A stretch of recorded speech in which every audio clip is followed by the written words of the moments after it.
with it. Remember, this channel is all about experience with the tool. Very few tool channels will tell you the experience with the tool. They're going to say, oh, well, this is fast. It does this many holes. All right, we're back. Recently, somebody asked me in the comments, DeWalt or Flex? What would they buy if they had to pick just one? That's a hard question to answer because they both make fantastic products. However, one of them offers something that money can't buy, that you can't put a price on, and once you don't have it, or better yet, once you have it, you won't be able to live without it. But before we get into that, let's talk about the differences. You might see here we also got the new multi-tool videos coming out for this very soon. Very excited to try this thing out. Alright, so with a 5.0 battery, 5 pounds, 14 ounces, 0.6. And with an 8 amp battery, you got 5 pounds, 10 ounces. So right off the bat, you can already see in any configuration, DeWalt is going to be lighter, especially with this power stack. Listen to the difference. This is a 1.7 amp battery. With an 8. They are almost the same. Yeah, this thing is going to put out some power no matter what configuration you got with the power stack. 4.41. So it's just a really good combination. I think it's really smart with this work light.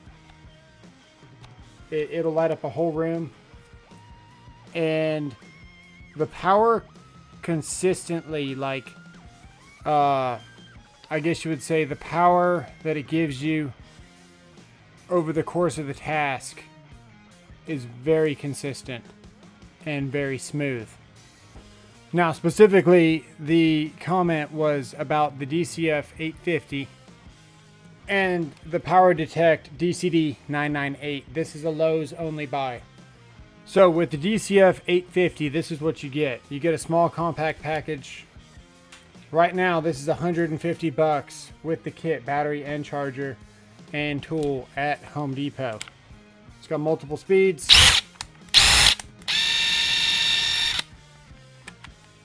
Lights are awesome on it. Really compact. The one downside to this tool is that the bit, if you're not using a longer bit here, and this is a fairly long bit, you'll see that sometimes you'll hit your workpiece before your bit gets. So if you're working in a corner or something, you're going to need a longer extension. That is the only con to this, was that they almost could have someone needs to make a drill that looks a little bit weird, but we're getting corners more almost like an S or something, where the battery is set back here. That way you can get in corners. It's still compact here where it matters, and out here is where the handle, so like if you're in the back of a shelf or something, you're not, like if you look at this is like right in line. So your bit's coming out to about here, and then you're starting to hit the front of your cabinet or whatever with your battery. Someone needs to make a tool where the battery is further back here. And even if it looks funky, I gotta tell you, it would be really cool, because if you're working up against a flat workpiece, you wouldn't need a long extension. Just a thought. This kit with the fast charger, 8.0 battery, $300. 2 tools at $450. Would I pick them over the Flex? Well, the Flex offers something that the very few tool brands offer, and that is peace of mind. You can't put a price on peace of mind. It's kind of like when I got sick. I was super sick out of it, and actually dying.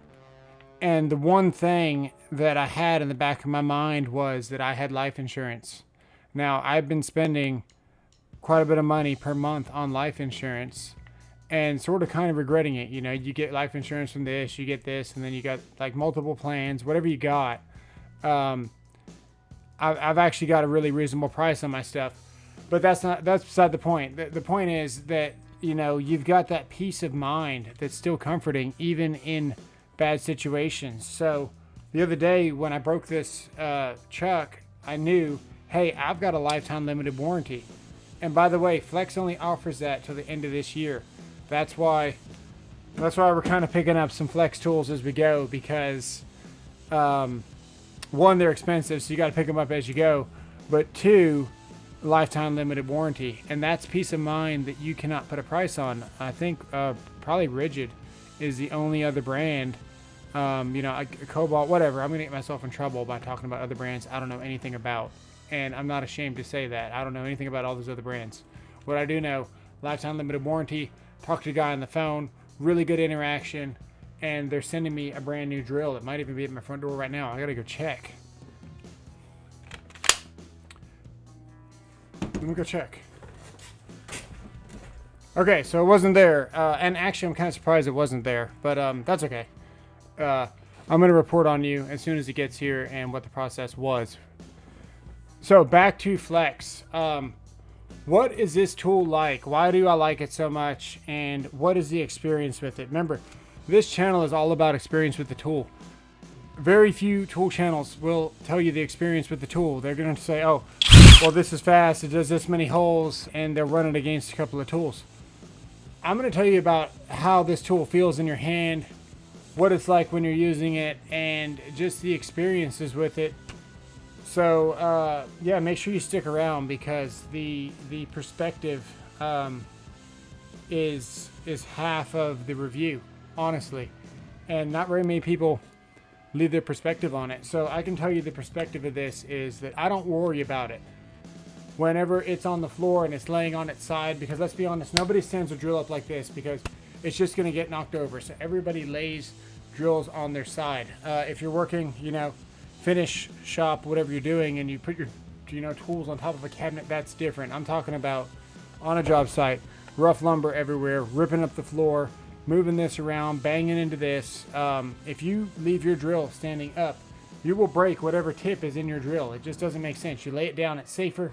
It's not at calf height where you got a drill bit sticking around. It's at the shoe sole height to where somebody kicks it, no big deal. The last thing you want is an auger bit sticking out of here with a point and somebody backing their calf into it. It's just not a good scenario. So I always leave my tools facing down. If I don't, I stick them inside the actual stud wall to where they're not gonna hurt anybody, but usually laying down. Next, we're tearing out this floor, right? So my first thought was, man, I really wish I hadn't returned that beast of a Sawzall that Flex makes, because that thing is just a freaking monster, and it would have been really nice to have. Now, up until that's when that really hit home, was what that saw was useful for, and that is demolition, which brings me to my next point. These things are like using a chainsaw when you need a dovetail saw. They have more than you're ever going to need, and they're going to do more than you ever thought imaginable. They do it really fast, and they do it really torquey, and they're all overpowered. My thought is that if you're doing construction, slapping 2x4s together, chopping things up, and whatever you're doing, you don't have to worry about these. You can really bang them around. I'm not worried about banging these things. I really don't care. They're not gonna break. They're gonna work, and they're gonna work well every time. I've never had to think about, where is this tool located? Is it in the bottom of some mud? Is it in a ditch? What is this tool doing? Now, I can't say that about my Milwaukees or my DeWalts. I would not want to see this on the floor at any job site of mine. I don't think that it would hold up. It's got a little bump up there to protect it, but you can look at this Flex, and this whole top piece is rubber. For example, you can see where this is worn on the side, and that's from laying this down on the subfloor. Me being, because the floor was raised, I was, you know, the floor was up to my chest almost, and getting a tape measure, hooking this tool and dragging it across the floor so I could reach the darn thing. You know, say what you will about treating tools a certain way, I get the job done. And I'm not afraid to throw these things around. I know they're going to last, and they're going to last well for you if you do get one. I'm not worried about that. I would never say that lightly on any other tool. And guess what? If you do break it, lifetime warranty. Because I told them on the phone that I've been trying to break these tools for the last year and some bit. And the next thing out of their mouth was, well, we're just going to send you a new one. Like that, I was just fully open and honest about what my intentions were and what I was trying to do, and they still didn't need to inspect it. They didn't need to do anything. They say they're just sending me a new one. So that's just really good. I heard a story that somebody lost the lock nut to their angle grinder. They called Flex, and Flex just sent them a new one. This brand has really good customer service, and that's not something you get nowadays. Also, I talked to somebody on the telephone. They called me back first thing in the morning. That's not something you get nowadays. I hope that continues, and I'm going to report back on this warranty process. But I did want to kind of share my thought on what brand is good to get as far as Flex versus DeWalt. And the verdict is, if you are doing trim, finish, building shelves for closets, kitchens, bathroom, whatever you're doing, and it's not like, you know, rough and dusty and a lot of abuse going on, get the DeWalt. If you want something that's going to last you a lifetime and you want to go on a roof, chop a hole through the shingles, the 3/4 ply, and whatever else is in your way, get the Flex. And maybe there's a beast downstairs that you got to go battle, and you just got to attach that, you know, 12-inch blade and get after it, dude.